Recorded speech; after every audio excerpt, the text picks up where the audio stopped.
ES Audio.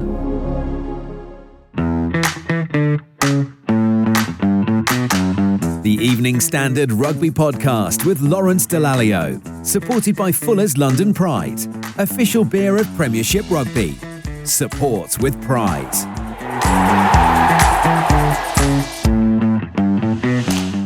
Hello and welcome to the Evening Standard Rugby Podcast, supported by Fuller's London Pride. I'm Lawrence Dallaglio. Now, unfortunately, no Sarah Elgin this week. She's not very well. She's either dying of embarrassment or she's got some serious fever or flu. But of course, we'll talk about Wales's performance against Georgia later on. But anyway, Sarah, we'll give you the benefit of the doubt and we hope you get well very soon. Luckily, our rugby correspondent from the Evening Standard is in fine form. Well, he certainly was after the final result at the weekend at Twickenham. It's Nick Purewal. Hi, Nick. I'm assuming you were at Twickenham at the weekend, and we'll talk about that later on, but feeling slightly better than you were maybe after 10 minutes of the match. Absolutely. The laptop got doused with beer from the upper tier as well for the first time ever at Twickenham. So you can tell it was you can tell the fans were happy, but obviously not so much when Marcus Smith booted the ball out. They were a bit confused, but they dug it out of the fire, didn't they? The draw. So that was a relief. Well, listen, we'll chat a little bit more later on. We only ever bring you A-list top class guests on this show, and my next guest is no different. I welcome a former All Black. With 81 caps for New Zealand. He's been a Tri-Nations champion countless times, I think 5. A series winner against the British and Irish Lions in 2005. He's won Super Rugby titles for fun with Canterbury Crusaders, just to name a few of his accolades. Justin Marshall. Marshy, good morning to you. Thanks for joining us and a great pleasure to see you, my friend. Yep, good morning to you, Lol, and thank you very much for having me on. I must admit, when you say you don't usually scrape the bottom of the barrel, I was wondering where it was leading, to be perfectly honest. But it was a toss up between you or Mertz, mate. And I thought we got to go for you because one, you'll turn up, and two, you'll be able to speak. That's absolutely right. Now, albeit I have been here for 3.5 weeks, so the voice is a little croakier than it should be. That's due to a lot of sociability, but it's been brilliant to be back in this part of the world. Not been over here since 2018, and neither have the All Blacks in playing here. So it's been brilliant to be back and great to see rugby reset and skip back to normal and a full house of Twickenham at the weekend. How good was that? Yeah, fantastic. And 5 years, yeah, we forget about the fact that there was that COVID thing going on and obviously stopped everyone from travelling. Now, we before we get into the rugby chat, of which there is lots across a packed international weekend, we like to see what everyone's been getting up to. Now, I heard a little rumour, I maybe looked on social media, which I don't do very often, but I looked on social media that you were eating truffles, were you, this week? I mean, when you come to London and you want to eat truffles and you know a bloke called Lawrence Dallaglio, surely I'm the man you go and see, because otherwise you're going to get ripped off and pay a lot of money. I tell you what, though, and that was a real revelation to me as well. The price of the truffle is something that I'd love to be able to get myself into business-wise, because if you could grow truffles, you could be a very rich man. And the person I was chatting to, they could hear my foreign accent. No, I didn't have a clue about it.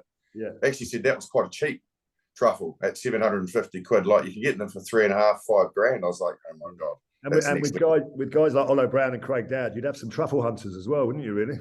Yeah, you would. They'd be close to the ground, and they've certainly got a nose to sniff out a beer. So if you could train them to sniff out a truffle as well, you'd be on fire. And Nick, yeah, what about you? I mean, I know we'll talk about the game in a second, but you were trying to get an interview with Mako Vunipola. He'd be useful with the truffles as well. Did you manage to get hold of him? Yeah, it happened, and it was good. Yeah, he was on good form. We were just talking about the haka and the Tonga Sippy Tau, and he was saying how when he was a young lad, he and his brother and his cousins would learn the Sippy Tau from his dad. He would teach them in the front room. So just it's obviously the wider significance of him being born in Wellington and to Tongan, to heritage and all of that ahead of facing the haka. So it's really interesting actually, him talking about how all that sort of filters in, and then how that sort of mixes together with his major pride for representing England. Yeah, he seems to be in good form at the moment, and as I said, hopefully he'll carry that on for the rest of the season and into the World Cup. Marshy, we are going to talk about the games, but I just wanted to put a few questions to you. First of all, we mentioned earlier on, you're a legend of the game. You played all over the world, but mainly in New Zealand for Canterbury and the All Blacks. 81 caps, I think, for the All Blacks, scoring 24 tries. So that's a pretty good strike record. I think you were part of that golden era for New Zealand, and in those sides you played with and against some of the legends of the game. If you were to pick out, and I know it's always invidious to ask people this, but if you were to pick out one or two of those highlights in a black jersey, would they be, I don't know, Tri-Nations? Where would they be?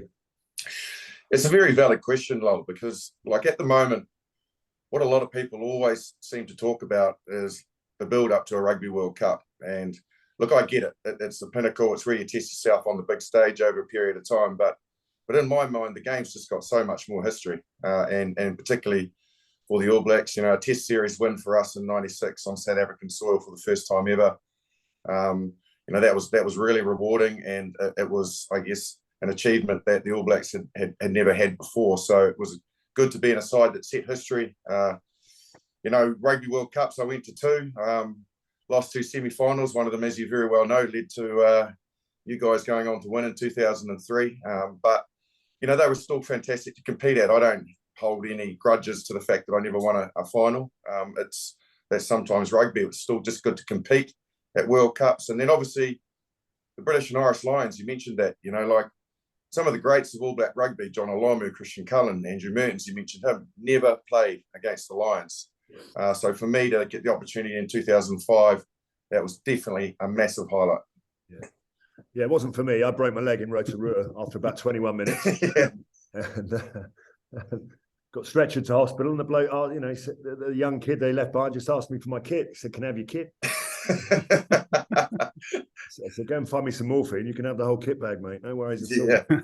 And listen, you played here in the UK as well. Not a lot of people, or a lot of our listeners may not know that, but you had a little stint with, I think, Leeds, the Ospreys in Wales, and then Saracens and Montpellier. So, I guess you'd achieved everything you wanted to back in NZ.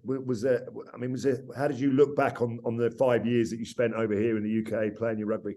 Very fondly. I was apprehensive as to what I was walking into when I came to this part of the world, and the unknown about the standards, the style of rugby, the training methods. Would they be remarkably different than what I was used to? When you're getting into your 30s, as many of us old rugby players do know, you don't know it at the time, your body starts to feel a little different, and being overtrained, I think, was something I was a little bit concerned about. But I did actually, especially when I went into some of the sides that recognised how they could get the best out of me, and that certainly wasn't on the training field. Ended up doing things like playing badminton with Glenn Jackson when the other guys were in the gym pushing weights. So, I really enjoyed it. What I did, Lawrence, is I learnt more about the game than I ever had in New Zealand. Making your way through, like you say, those various sides with different thoughts and the way they want to play the game. The French, the Welsh, the English. It was great to get into those environments and understand what their mentality about rugby is, and the way that they feel that they play to their strengths. I felt I had to be much more creative in this part of the world as a scrum half. I felt that we're pretty used to rifling onto quick ball back in New Zealand, quick ruck speed. Got a lot more static, especially in January and February, as you would very well know, down in Leicester. Trouble is, we had back row forwards all over the place that just wanted to slow the ball up, really, and that's not tolerated in New Zealand, really. Yeah, so the pitches got a bit sticky in January and February, so it was hard to see. I had to be more creative and try and generate momentum, and it made me think more as a player. So I absolutely enjoyed it. And the other part of it was, as you very well know, mate, rugby still retained its amateur ethos of camaraderie, and it was great to be playing against all of those players you mentioned up until I retired from international rugby, and then come over and have a lot of them as my teammates, and now very good friends. So since I've been here, hence the scratchy voice, all I've done is catch up with guys I've played against them with, and going out and having a beer and seeing what's happening in their lives. So that was a great part of the game as well. Well, that leads me on nicely, because I was going to ask you, are you still in touch? You obviously must be in touch with a few of your former teammates. You're a very, very accomplished broadcaster. I think even better than, Austin tells me he's the best in the world, but obviously he tells everyone that. But you're a very accomplished broadcaster. I love listening to you guys over there. We do watch all the rugby across the world. But have you managed to catch up with some of your former teammates, or are you still in touch with some of the ABs? We had Mertz in in the green room with us at the weekend. He was in really good form. I think he's coming over to France to live for about a year. Yes.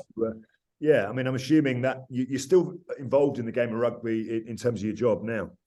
Yeah, absolutely. And that's the great thing about broadcasting as well. And that was very kind of you. I appreciate those words. It's always nice to hear that, that people over here are keeping an eye on the game in our part of the world, because we very much, well, we know, how much we love our rugby. We equally do the same. And I know that you're involved, and a lot of other former players involved in broadcasting. So it's a good way to keep in touch when you're doing that. But absolutely, I always make an effort to try and drop people a message and catch up with them. So I've done that throughout, guys like Lee Byrne and Tom Shanklin and that all down in Wales, and former coaches like Sean Holly, Mertz I've seen, absolutely. I saw Zinzan Brook and Sean Fitzpatrick, Kenny Logan, I bumped into him. And just all of the past players also, they're a little bit on the gravy train, as you know, as well.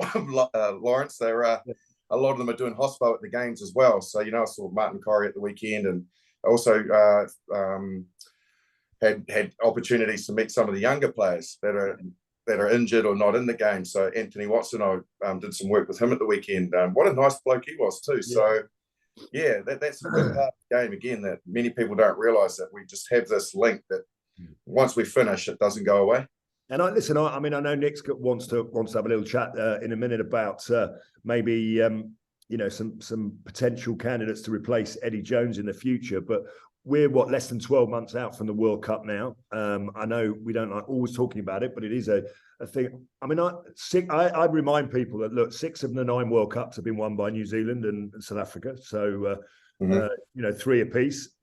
England have managed it once, but I always felt, especially around this time of year, the Southern Hemisphere, when we were playing against each other, I'll be honest with you, maybe England took it on for a little while, but the Southern Hemisphere were out in front by a long way in terms of the results. You could play each other 100 times, they might win 90 out of 100.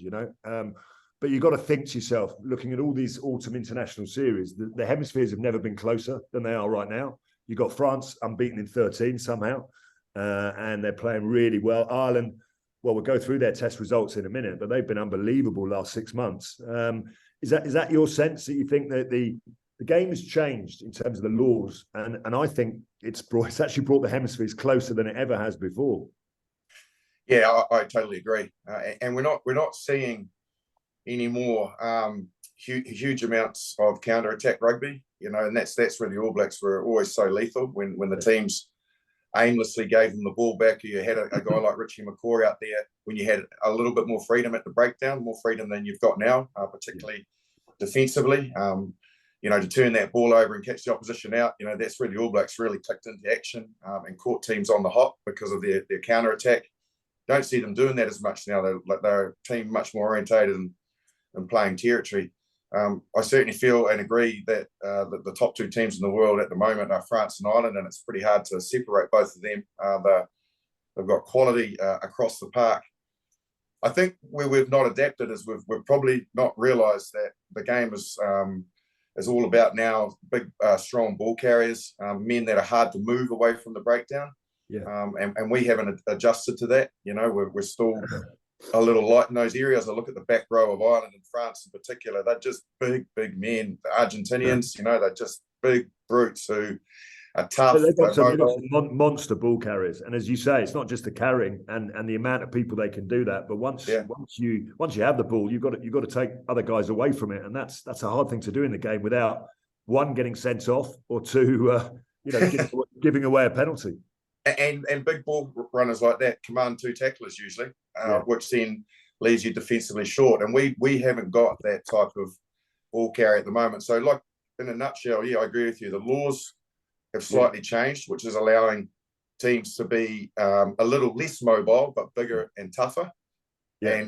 And then secondly, I think it's because the All Blacks have fallen away. And so cards on the table. The World Cup is in France, and as I said, 8 out of 9 have been won by the Southern Hemisphere. Is it just too difficult to predict who might make it through to the final? I mean, you playing it in your own backyard there's a lot of pressure on France, and I mean they're winning at the moment. But when you go out there and you see yourself on billboards, in your country, it's whether you can cope with that kind of pressure. But they've got to be, realistic candidates with the coaching structure they've got too. Yeah, they do. And they're not looking like they're missing a beat at the moment. Yeah. They've had some niggly results that have been closer than they would have liked, but they're still finding a way to win, and that's what good rugby teams do. Regardless of having a day off, they're still finding a way to win. And tell me, how are the ABs looked at back home at the moment? They obviously, they're in transition. I hate using that word, but they are making some changes. There's a few players they've left behind. They lost a home series to Ireland, which never goes down well. First time ever. They lost a home match to Argentina, but they've still come out the other side. They've got the Tri-Nations the Rugby Championship trophy in their cabinet. And on this tour, up until maybe the 8 minutes before the end of yesterday's game, they're playing some pretty good rugby. Yeah, the problem is they're just still on a roller coaster. Their fluctuations are very un-All Black-like. Yeah, inconsistent, aren't they? They're inconsistent at the moment. Yeah, and you usually get a standard where the All Blacks sit, and they might drop away a little bit, or sometimes they might have an outstanding performance. But at the moment, when they're doing, big jumps of performance, having drifts in games like they did over 10 minutes at the weekend, it's just very unusual for All Black sides to do that. And they had here's an easy way to describe it. Against South Africa at Ellis Park, in the second test after being resoundingly beaten in the first, they were simply outstanding. They moved the ball over the 100 metres of the field. They used the full width, and they ran South Africa off the feet. South Africa were replacing forwards just before half time. And that was, in my mind, right. Now we're right. This is in our DNA. This is in our blood. This is how All Blacks play. And so I thought we're really starting to write the way that we've been performing. They went to Christchurch 2 weeks later and played Argentina in Christchurch and went into a negative mindset, kicking-orientated game and got beaten and got their pants pulled down, and that's just really bizarre to me that they would have one game plan that was so All Black-like and then go to Argentina and be scared of playing and kick the ball away and ultimately got beaten. So that's a real worry of where they sit. Yeah. So they've obviously changed a couple of things in their coaching structure, haven't they? And I wonder how you see that going. And also something that's kind of a developing story here at the moment is England are obviously looking for a replacement for Eddie Jones after the World Cup, and perhaps New Zealand are in the same situation. And it seems very much that Scott Robertson is in the thoughts and on the short list as a potential successor to Eddie. I just obviously I know that Scott's somebody you know really well, isn't he? And so I just wonder what your thoughts were about his sort of qualities for that role. Would it be the right one for him, or should he hang on and try and get that All Blacks job? Yeah, it's obviously very topical at the moment, isn't it? No doubt. The All Blacks have had their challenges, as you mentioned. They had to get rid of two of their coaches, John Plumtree and Brad Moore. They brought in Joe Smith and they brought in Jace Ryan. Seems to have helped to a degree. The culture looks a bit better. So whatever was going wrong there seems to have been reset. There's still, in my mind, some worries about some of the decisions they're making in terms of selections. In my mind, they needed to come here and treat this like a World Cup. Quarterfinal, semi-final, final. So Wales, Scotland, England, bang, bang, bang. Same team, out you go, in the Northern Hemisphere environment. Regardless of situation, the same team's going to play. If there's an injury, we'll replace them. They beat Wales really well, an under-strength Wales side, and then changed 10 players. Against Scotland, struggled away in that game a bit after a good start, and then they changed another 8, I think it was, for the England game. So, that to me is like what's going on within the coaching group that pushes them in that direction. Obviously, they are there, though, till the Rugby World Cup. Scott Robertson has had some, I guess, very much in his mind, some disappointment because he's lost a little trust in the New Zealand Rugby Union, who have made him some promises and then changed their mind. So would he trust that regardless of what happens at the Rugby World Cup, would he coach the All Blacks? Because I've said that before and it hasn't happened. So I would imagine he's a bit worried about hanging on and then the All Blacks win the World Cup and then they don't offer him the job when there's a team knocking his door down very much at the moment. I don't know what the thought process here in England, whether or not people are crying out for an English coach for once. Because it's interesting, Marshall. It's interesting you say that because I like to remind all our listeners that the Rugby World Cup has not been won by a team coached by someone from another country. I know that predominantly 6 of the 9 have been won by South Africa and New Zealand, so they wouldn't even entertain anyone coaching their country that comes, that doesn't come from South Africa or New Zealand. Whereas we seem obsessed with every other coach other than English coach. So I think there's a lot of candidates here. Scott Robinson obviously has been talked about. There's a lot of good people around. And I'm bemused by the process that we run to get our coach. It seems a very, very strange one. We've had Sean Edwards, available for selection as a coach many times. He's just signed a new deal with France, hasn't he? So another 5 years. So there's another time that he's got away. We seem obsessed with hiring someone not from England. What would you? But on just on Scott Robertson though, I mean, what is it that makes him such a good coach and in such high demand? Hey, look, what Scott Robertson's very, very good at is he's very good at creating a culture. And what good coaches do is they understand the game, yes, which they all do, but equally they have this ability to get a group of other people around the team that enable them to function and create a culture. Now, what is culture? Culture is all about making players happy in their environment. Every team at the moment across the board really has multicultural people involved in it, and all of them have different types of religion, different types of social activities, and trying to keep them happy and their families happy is the key thing. So he is very good at theming. So theming is creating goals for players and for the team to create success. He's got a very good brain for the game, but he's got good, for want of a better word, minions underneath him that help him implement that. So, that's the key thing that you want. You see in the way that teams respond and group around Scott Robertson when they win or when they're doing sort of celebrations like break dance or whatever, because he's part of the team. And that's key. You want to get the best out of players. You want them in an environment where they're going to thrive. Yeah, I think it's fascinating you say that, because, the game is tactical. It's very technical. You need to be good students of the game and understand that. But it's about humans as well. And the game is in the head, in the heart. Listen, Marshy, we've got a few more questions for you later on in the podcast, but I feel like this feels like a right time just to get stuck into this weekend's rugby. So let's do that. Right, no Premiership matches this weekend, of course. The Premiership Cup is on, so we're going to keep our focus on all things international. There's only really one place to start, and that's with England's comeback against New Zealand, despite the score being 25-6 in favour of the All Blacks with just 8 minutes to go. Somehow it ended up 25 points apiece in a lovely twist of fate, which I didn't know anything about. The last time that England and the All Blacks drew a match was actually on the 6th of December, 1997, also at Twickenham. I was playing for England that day. I think I may have even galloped over for a try. And I was captain briefly. That didn't last long. And then playing for the All Blacks and leading the All Blacks was a certain Justin Marshall. And as I seem to remember, Marshy, you were on a world record number of wins at the time. You'd given us a proper pasting up at Old Trafford. You'd probably won. Well, you were on a real roll, as you said. You'd just come back from South Africa, having created a bit of history over there, and somehow we, on that occasion, it was us that were ahead at half time. I think 23-6 or something, and then it ended up 26-all. That's exactly right. So when I saw what happened at the weekend, it made me think back and revert to that particular game. And I honestly remember sitting in the changing room, because you guys dominated us for the majority of the game, and we were really struggling to find any rhythm.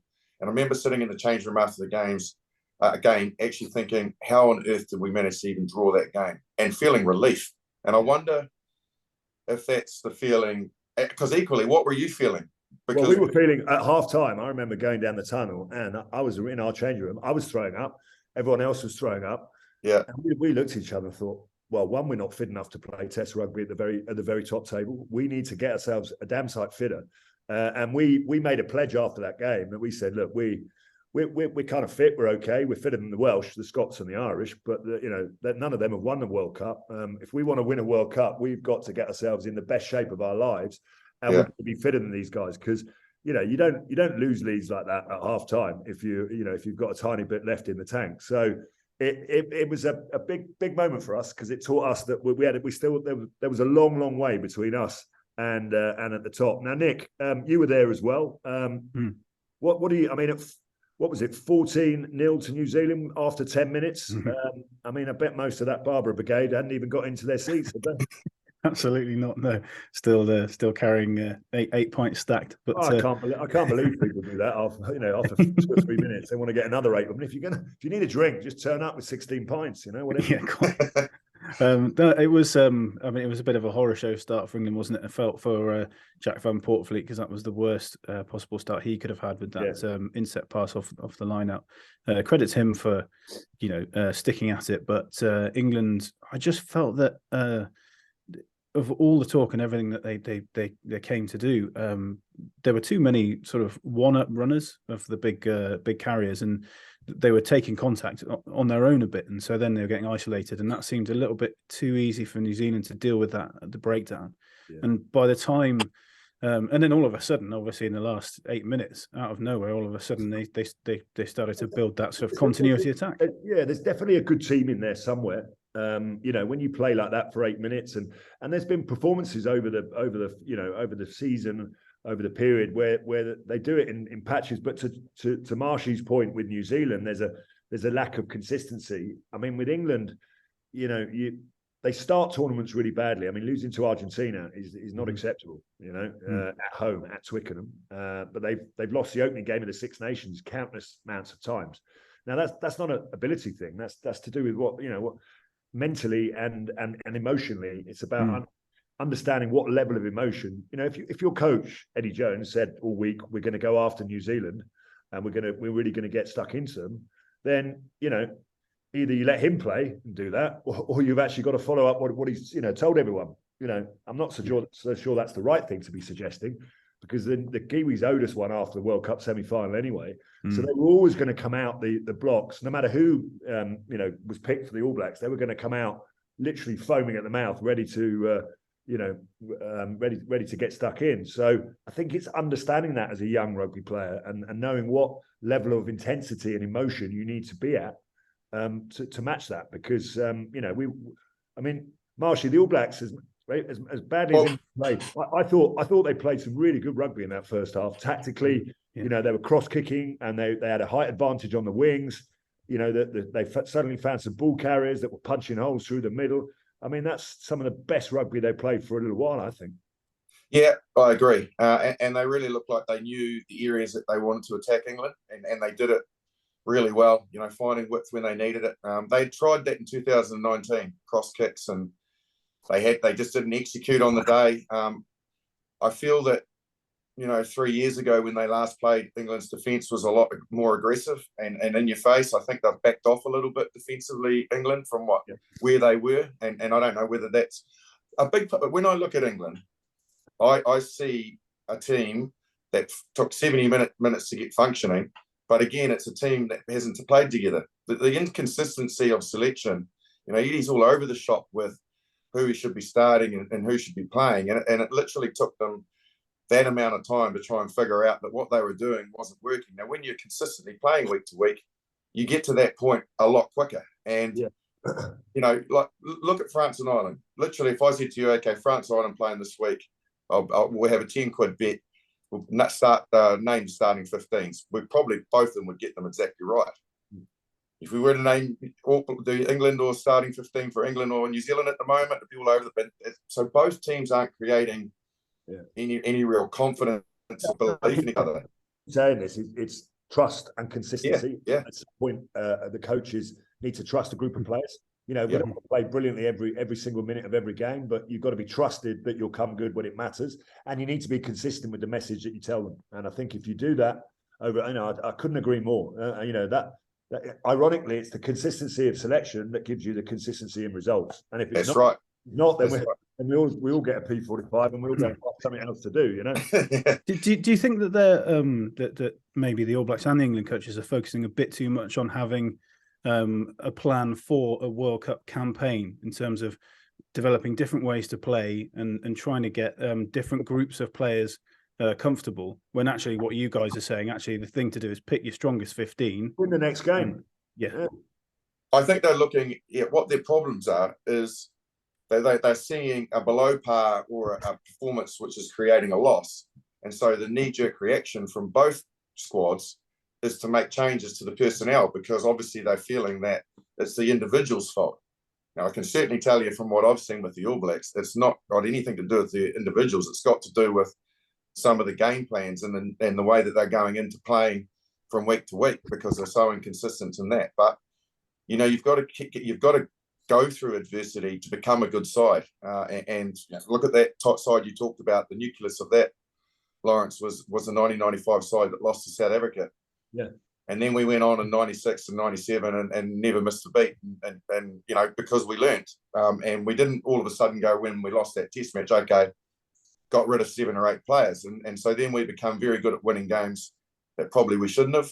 And I just see that in England's performances, because you got key people in key areas that are being messed around. And, I thought in my mind that was the best side that England had picked in a very long time. I liked the balance of it, but they hadn't ever played together. So, where do they go next?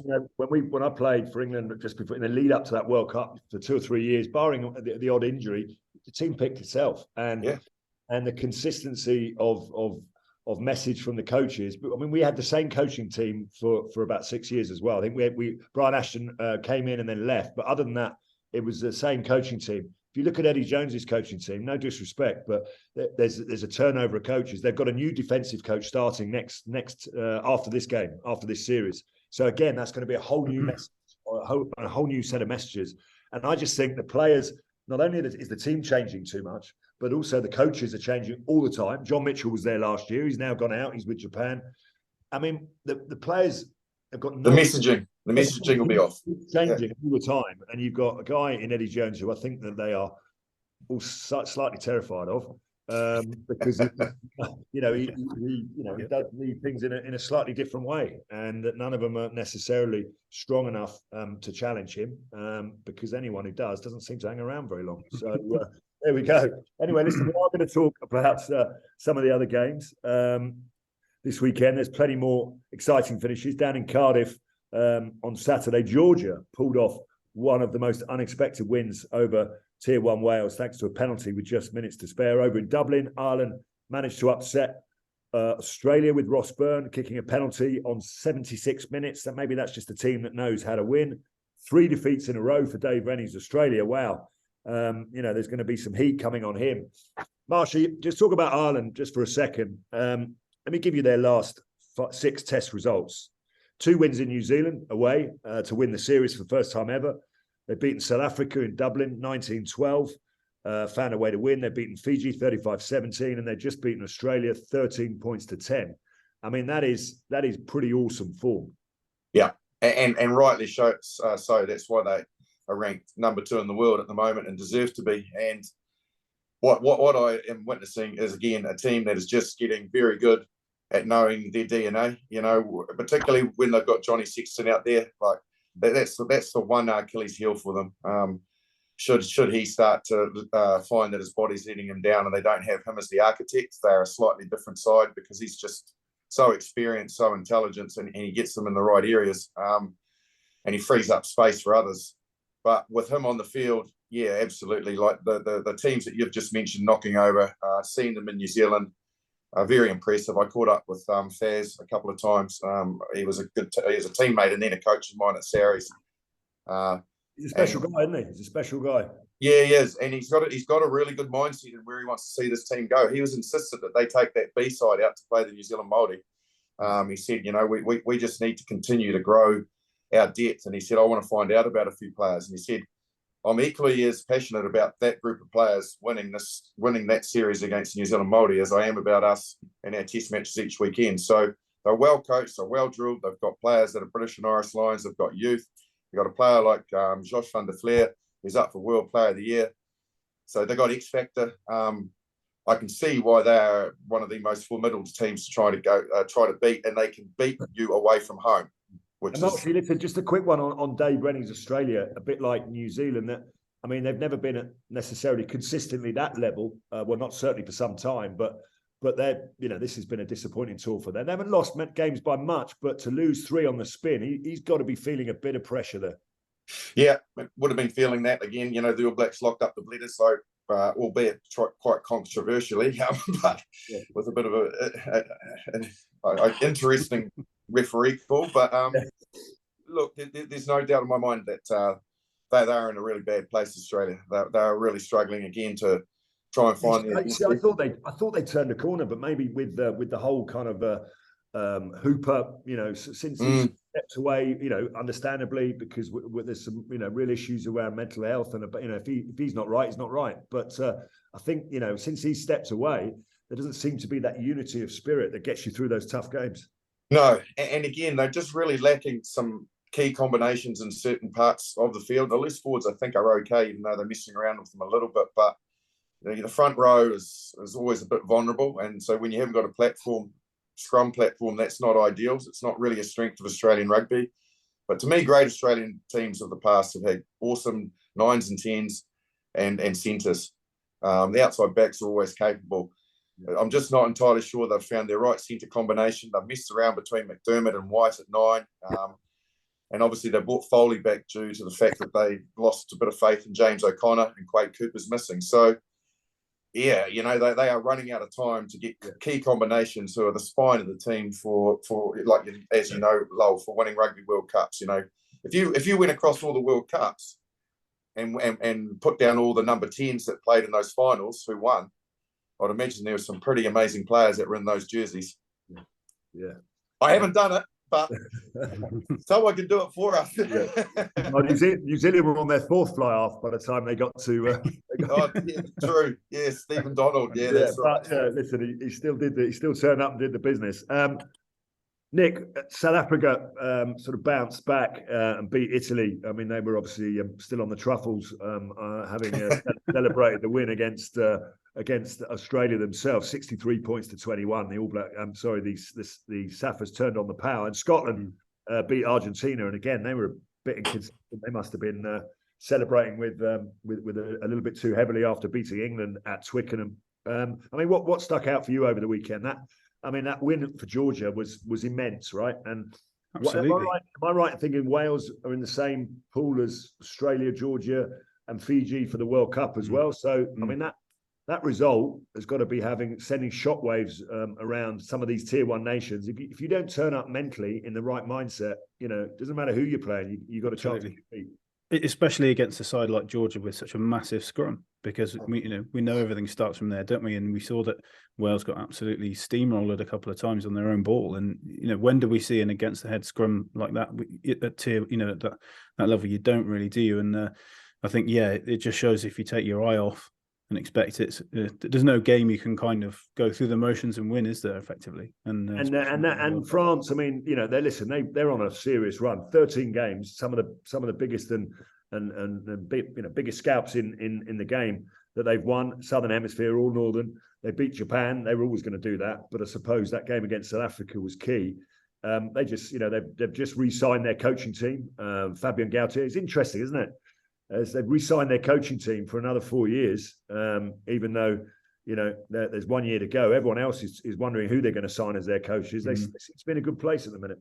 It's continuity, isn't it? Which is rare for France, but I think they've managed to find that sweet spot in terms of balancing what happens in their amazing club rugby, and they've managed to get things on an even keel to help the national side. And it's the rewards they're reaping are unbelievable. Look at the amount of players they've got, and we talk about size and power, and then what Sean Edwards has brought to them with a real direction and a real kind of collective spirit. That's it's quite a scary combination, isn't it? You think that they're hosting the World Cup as well. It's going to have to be a very, very good side that beats them. Listen, we've probably discussed enough about the weekend's international rugby. Marshy, we always pick out an outstanding player across the weekend. So we'll let you as our guest go first. Who was outstanding in your opinion? Yeah, well, that's a very valid question, because there's just so much talent across the board, isn't there? And I think every team at the moment have got some players that have got some genuine X factor that are going to have the ability to open a game up. But I must admit that I watched that France game against Japan, and you're going to have to help me with my pronunciation here. My French is not as good as what could be, but the player 23, I would say Heavy, but I thought when he came on, man, like he usually starts. He can start at 10. He can start at 15. The last time out I saw him play was against the All Blacks when he's at fullback. He's just got power. He's got sidestep. He's got class. He did a chip over the top and a pass, and he beat 3 players. He was only on for about 25 minutes, and so for me to say he's my most outstanding player of the weekend, even though I might not have pronounced his last name correctly. Well, none of us are going to step in there and help you out. But listen, anyone playing for France has to be outstanding at the weekend at the moment because they're on such a roll. Nick, for you, I mean, it was definitely maybe a weekend for some of the bench. I mean, Will Stewart, first prop to score 2 tries at Twickenham. Who was outstanding for you? I'll say David Ribbons. I think that there's obviously the one massive line bust and offload out the back door to Farrell, which set up one of the tries. But there was also another pretty much suicide tight carry line. He just took the ball on. He just clearly came into it thinking there's nothing to lose here. I don't care about my own sort of personal safety. I'm just going to hit these massive lines and see if we can make some holes. And they bust a line and made things happen. And the bench totally changed the game for England there. Well, listen, I think 2 very worthy candidates. I have to go with the entire Georgian team, really. I don't know, Nick. It's the first time they've beaten a Tier 1 nation, I think. Well, certainly the first time they've beaten Wales, which is a huge, huge win. The number 9, talk about pronunciations, Vasil Lozinadze, I think is his name. He was outstanding, the entire front row, and then obviously Matt Carver to slot that winning penalty. But I just think for a team like that, it's just a huge step forward. So I think Georgia get my outstanding team of the weekend. That's for sure. Right, let's take a quick look ahead to next weekend. Springboks will be paying a visit to England. Nick, I know I don't want to put you on the spot, but obviously, last week's test was the All Blacks, and they tested them tactically, even though they tested them physically. I mean, the Springboks, it's never an easy game when you play the Springboks. How do you see this one going? Do you think England will be? I mean, obviously a lot better than it was going after 72 minutes. Is the answer you're going to give them? Well, absolutely. I think it sounds very much like they'll revert to three lineup jumpers. So you might see, unfortunately, Lawrence, you might see a lock at 6 again, which obviously not your favourite thing. I think obviously to combat the Springboks' power, but it's just going to come down to that, isn't it? If England can get parity or better in the tight 5 battle, then in every sort of area of the pitch, then I think they've got a chance, haven't they? But that'll be probably their toughest test, won't it, physically? Well, listen, there's some brave guys out there right across international rugby these days, but if you're playing against the Springboks, you get the dentist. He brings in more cotton for stitching than he ever did. There's a lot of claret out there. Marshy, Australia against Wales. It's a must win for both games, for both nations, really. That one's down in Cardiff. Do you want to predict that one for us? Yeah, look, certainly 2 teams that are chasing a win. When I look at the way that both sides are playing, I still feel that Australia, that they're close enough. Although I have said that I feel that I'm worried about where they are at. I still feel that if they get things right, have got the ability to compete with any side in the world at the moment, and they showed that in the French Test match. So look, the fact is they'll be hurting after 3 losses on the bounce, and Wales are incredibly vulnerable at the moment, and they lost. I think it's about 5 players who have to go back to club rugby as well, so that won't help their rhythm. And some of those players like Zammit are pretty good and pretty exciting. So I think Australia at full strength will be too good for Wales. Great stuff. Well, listen, the Premiership is also back in action. Very quick predictions on those matches. Marsha, I won't ask you because you won't be here. Nick, the first 2 games, just give me a winner. Harlequins, Gloucester, Newcastle v Exeter. Can you see? I mean, presumably they don't get their international players back, so there's every opportunity for potentially an upset. Yeah, I think Quins will probably just about shade it, but Gloucester will go to the stoop, and very much expecting to get that one over the line. And Newcastle will we'll hope this is the time for them to get that kind of result, isn't it? I think this is their stock in trade. You know, some of the clubs, when they're missing a few in these windows, that's when they're desperately trying to get these results, aren't they? And I've got the last two. Sale v Bristol. Sale at home, they're looking very strong. I would see them continuing Pat Lamb's woes. He's having a tough time of it with Bristol Bears. And then Leicester against London Irish. I think Leicester will have plenty in the tank, really, and get themselves a decent home win. Okay, before we finish, we've got a few more questions for you, Marshy, before you've got to dash off to the airport. Safe and lovely travel home. I'm assuming you're turning left and left again. As a man of your stature in the game, you should be accustomed to flying at the very best service that can be offered. But we have a feature called Tackled, where we ask all of our guests a set of questions and get a little bit of banter out of them. Your full name, please, sir. Justin Warren Marshall. Warren. Kept that one quiet, didn't you? Do you have a favourite takeaway that's not truffles? I do, actually. I enjoy a good old Indian curry. Good man. And who was your celebrity crush when you were a young man? Can you remember? Yeah, this might surprise you, but it was Demi Moore.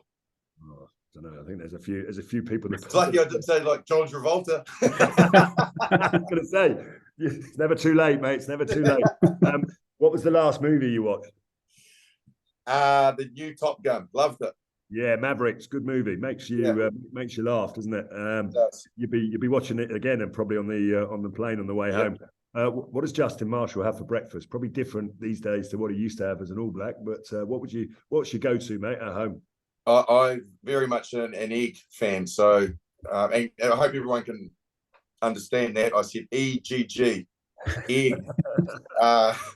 I poached eggs, scrambled eggs, boiled one. That's my go-to in the mornings. Got to look after my cholesterol, but hey, the science is now saying that you can have eggs, so I just do. Good man. What is other than Marshy? What is your nickname amongst the players that you played with? The Wolf of Queenstown. I'm not even going to ask you to elaborate on that. Don't, mate. This is a family show. What's the best advice that you've ever been given? It doesn't have to be too long-winded, but or too deep. But what's the best piece of advice you got? When I was going through a bit of a tiresome time with my rugby and under pressure, and I wasn't performing, Wayne Smith said to me, "I can see that you got the weight of the world on your shoulders. You don't look happy." And he said, "I can see that you're reading every article, listening to every single piece of advice." He said, "What a good player does is he puts them all into a filter, and he puts the stuff that he believes that he should be listening to just out to the side. The rest of it goes into the bin, and it'll keep you much clearer, because at the moment you're just taking everything on board and you can see it sitting on your shoulders." And it was just really good advice for me to mentally just clear my head and just process what I needed to and get on with what I knew was right. He said, being a filter, you only know what's best for you. Deep down, you're the person who knows how to get the best out of your game. So that's pretty sad. I mean, just taking all the negative energy and all the negative emotions out of that filter. And what a great job he's done, by the way, with New Zealand, the women's team winning the World Cup over there. The most famous person in your phone book, please, mate. That's maybe not one of your fellow All Blacks. Who's the most famous person you have in there? I would like to say that it was someone incredibly that I had their phone number, incredibly important, but ultimately I haven't got their phone number, but they are in my phone, and that's Tiger Woods. So I got my picture taken with Tiger, and I talked to him and chatted to him. So I just put him in my contacts with a photo of me there, but his actual phone number isn't there. That's very good. That is very, very good. Who is the funniest person you know? Or who was the funny guy? And who was the funniest person in the changing room that you played in, either at Canterbury or the ABs? Yeah, certainly Andrew Mertens he's the most, I guess, cryptic funny. But a lot of his stuff can go completely over your head. So I would have to say, back in my time, a guy called Eric Rush. Yeah. He could always bring tears to your eyes. Lovely man. Who would play you in the film about your life? I like to think someone like Matt Damon or Chris Hemsworth. Chris Hemsworth, is it? Yeah. It's only one of those A-list hunks. Yeah. Well, they just look like guys that dye their hair. Are you a dog or a cat? Do you have dogs or cats at home, or neither? Goldfish. Goldfish, I like it. And if your karaoke song, what's your go-to if you get put on the spot on the stage? Well, certainly not Tins's karaoke song, which oh my God, he's now doing it on Celebrity Treasure Island, I see, which is obviously Ice Ice Baby. I'm a bit of a John Farnham fan, so the old Whispering Jack. So yeah, Pressure Down, I can go to. And your ideal party guest or your ideal dinner guests? I mean, listen, you're definitely an ideal dinner guest because you know how to give it a go and have a bit of fun. Who's your ideal dinner guest? Oh, I just recently watched the documentary on Barack Obama, and man, what an interesting bloke he is. And I'd like to know exactly how they went about getting Bin Laden as well. So he'd be a good guy to have along. I disagree. And listen, who's the best rugby player of all time, or who was the person that you really looked up to from New Zealand or anywhere in the world, maybe as the best 9 of all time, or someone that just made you think differently about the game? I certainly feel that I was very fortunate to play with some against some very good players. And when you sort of think about John Olomu and what he did for the game, that I don't say him, it goes to show you how much regard I had for this player. It was a guy called Christian Cullen. I saw him do things on the rugby field and do things for us when we were in a pile of crap that none others have been able to emulate in my mind. So yeah, Cully's my favourite player, even though he's my teammate. Yeah, no, it was a special. I mean, I saw him at the Hong Kong Sevens, I think, for the first time, and just thought, wow. And some of the tries that he scored across his career, amazing stuff. You played in the Premiership.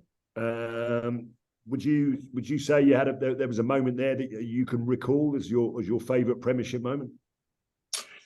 Yeah, well, for me, when I got into the Premiership, we had an instance where we were sort of bottom of the table with Sarries, and Bath were top of the table, and they had a team stack full of superstars. And Eddie Jones, who was coaching at the time, came up with a genius game plan, which was pretty much just run at Butch James all day and make him tackle.